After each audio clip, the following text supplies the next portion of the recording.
The Army on Monday signed a Memorandum of Understanding with the University of Kashmir for providing distance education course to soldiers posted in the valley.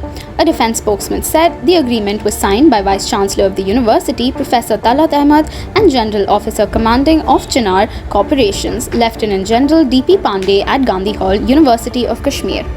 He said it was a historic day for the University of Kashmir, Srinagar and Chinar corporations, having established a long-term relationship for provision of distance education courses to soldiers presently serving in Kashmir.